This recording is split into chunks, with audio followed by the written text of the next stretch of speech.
Now I'd like to talk a bit about an audio recording that appeared a few days ago on the Telegram channel, Keys to Paradise. In it, Alexander, the host of the YouTube channel, Psychology, Understanding the Truth, leading a group session on self-development with some like-minded people. During the session, he explains that a special window of opportunity has opened, so it's necessary to actively spread Cholakian's messages in both Russia and Ukraine. At the same time, a woman joins the broadcast and says that everyone needs to review their social media pages and delete all clips and recordings with Igor Mikhailovich where Cholakian is not present, especially from the past 3 to 4 years, and also make sure that other participants do the same. If someone has such recordings, it's necessary to gently persuade them to remove them, since this is their collective responsibility and the personal pages of volunteers should match the movement's official page. And there, as we remember, the main page only features climate topics and Cholakian's messages. At the same time, the woman doesn't say who gave her this instruction, but she claims it's necessary for the safety of our friend and for common victory.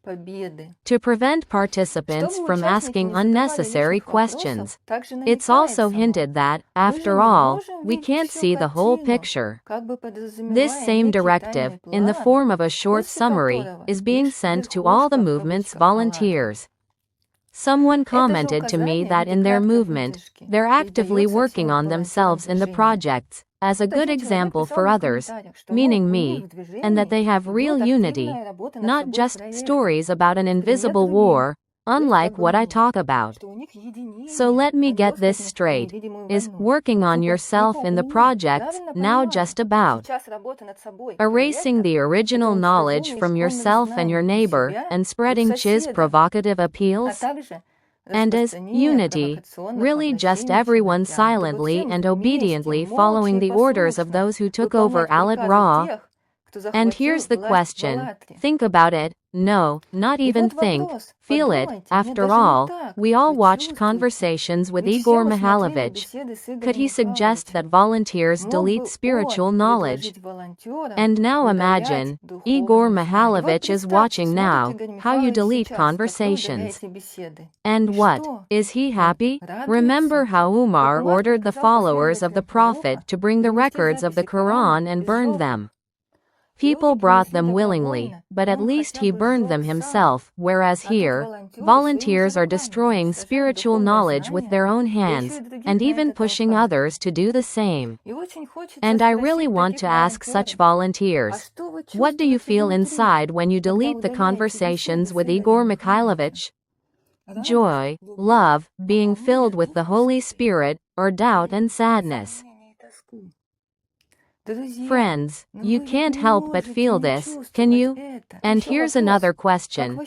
Do you think Igor Mikhailovich is a coward? Many people will be outraged now. They'll say, of course not, how can you even ask that? Well, I also know that Igor Mikhailovich is not the kind of person who would hide behind others' backs at the most crucial moment. And for me, there's only one explanation for his persistent silence. He left the movement a long time ago.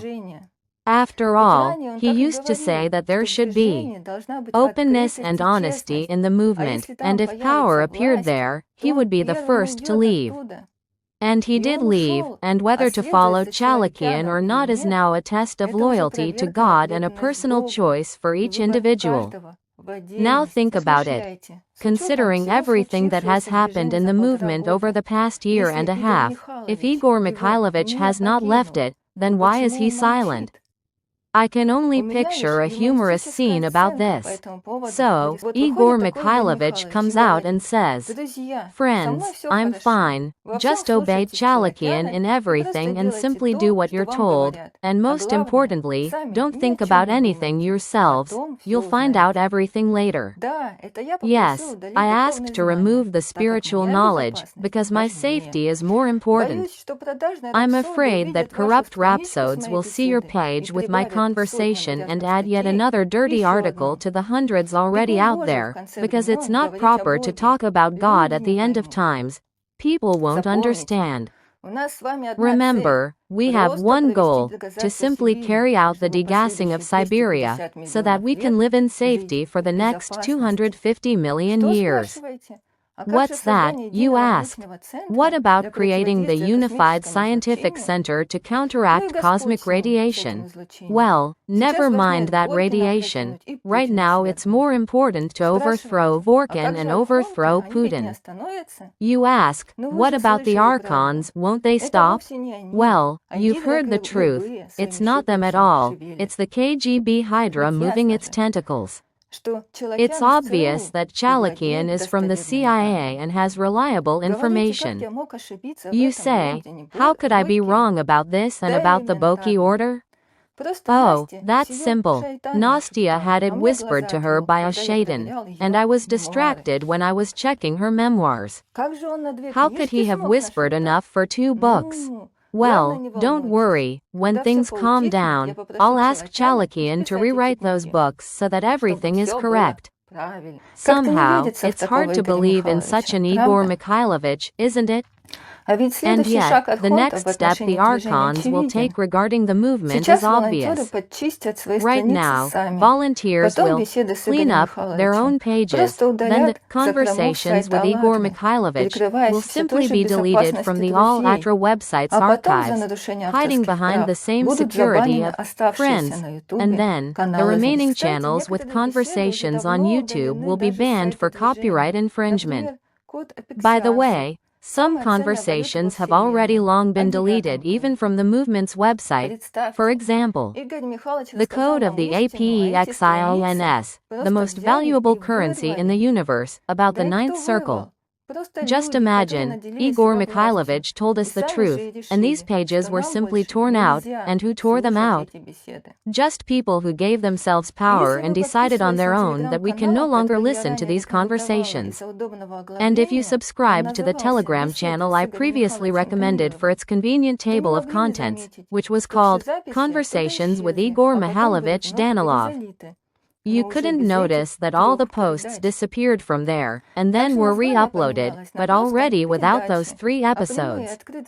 Also, the name changed to just Broadcasts, and Igor's Mikhailovich Direct and Open Gaze is now lowered, and the background behind him has become gray. I don't know who runs this channel and whether he will delete it when all the conversations disappear from the movement's website. And do you know why Cholakian in his last address, catastrophic earthquakes are inevitable, dragged Igor Mikhailovich into it, and why all AllatRa volunteers are being forced to delete conversations with spiritual knowledge from Igor Mikhailovich, but are encouraged to spread videos where Cholakian talks about him? It's obvious, to discredit Igor Mikhailovich, so that in the eyes of interested people, next to Cholakian, he looks only like the organizer of a climate sect and the author of attacks on the authorities in Russia. So that when people search for the word AllatRa online, they don't find spiritual knowledge, but Cholakian's addresses about Siberia and Igor Mikhailovich together with him. And then the judges, who have already made questionable decisions regarding the ban of AllatRa, will slap Igor Mikhailovich together with, say, 12 years for creating and running an extremist organization. Think about this if you really care about your friend's safety. And did you notice which discoveries of Igor Mikhailovich Cholakian mentioned in his last address, and which he didn't? He talked about the dangers of micro and nanoplastics, discoveries in the field of medicine, and, very vaguely, about the installation that used to restrain the heating of Siberia, and, of course, in the context that it was removed because of Vorkin and the Russian government, thereby dooming humanity to death. And what did he keep silent about? Rewatch the conversations with Igor Mikhailovich from 2023, namely, Warning of Catastrophes. July 9th, Climate, Boiling Point, August 18th, While You Still Can. There, he said that degassing needs to be carried out all over the planet, because, simply put, there are different magma rivers under different volcanoes. That degassing is not done at the very epicenters due to high pressure and the risk of explosion, and that it will not solve the problem without eliminating the external cosmic radiation. He also said that it's possible not only to know in advance where an earthquake will occur and its magnitude, but also to eliminate this threat, for example, reducing it from 7 to 9 points to 2. Moreover, Igor Mikhailovich repeatedly emphasized in different broadcasts that it is necessary to create the Unified Scientific Center and unite scientists from all over the world specifically to develop a device that would neutralize external cosmic radiation. But why has Cholakian completely forgotten about this? He only shows one problem out of many, Siberia, and lies that it's degassing will save humanity, because this allows him to effectively pit all AllatRa volunteers against Vorkin and the authorities in Russia, distracting them with this struggle and at the same time taking away spiritual knowledge. And while they flounder in this dead end, blinded by hope and the promise of a quick victory, the essence of the movement is being replaced, and the climate Cerberus is gaining more and more momentum. Let me quote a fragment from Cholakian's latest address. If we start degassing the Siberian plume in a timely manner and, as humanity, can survive the critical period of the catastrophe cycle, just 20 years, then we will have at least 250 million safe years ahead of us. Friends, in this one sentence alone, he lied 3 times. First, degassing only Siberia will not only fail to solve the problem, but could even lead to supervolcano eruptions. In the above-mentioned program, Igor Mikhailovich gave an example that under the influence of external cosmic radiation, magma behaves differently than it does outside the peak of the cycle, so the release of magma from any epicenter will not reduce the pressure, but on the contrary, will cause the magma to boil and trigger eruptions of other volcanoes. That's exactly why we need planned degassing all over the world and the Unified Scientific Center to counteract cosmic radiation, because without this, the planet's core will continue to heat up. Second, what 250 million years of safety are we talking about? In 12,000 years, if our planet survives this cycle, it will enter the next one, and so on, every 12,000 years. Or are we supposed to believe that after overthrowing Vorkin and Putin, we'll automatically have a perfect society with the latest technologies, and the next cycles will no longer be a problem? And third, I just don't know how a serious scientist can say such nonsense about 250 million years. After all, we know of only one eruption of the Siberian plume 252 million years ago, and whether there were others and when, there is no such data. Accordingly, there is no statistical pattern that the Siberian plume erupts every 250 million years, as there is, for example, with the 12,000 or 24,000 year cycles.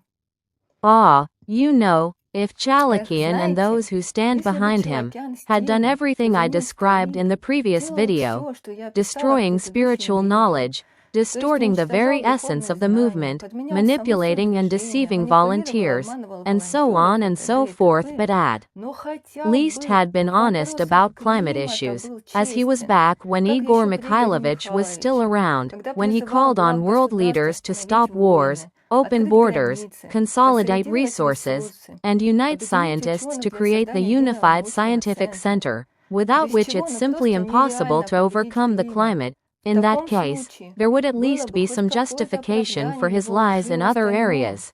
One could say that he truly wanted to save humanity, even if by dishonest means. But as soon as Igor Mikhailovich left, Cholakian deleted his address to the presidents, replacing it with nothing but Siberia and attacks on Vorkin and the authorities in Russia.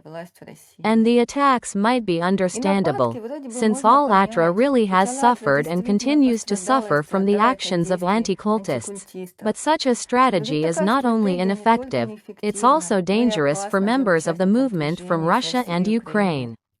And focusing only on one aspect, Siberia, which is inaccessible anyway, is just a waste of precious time.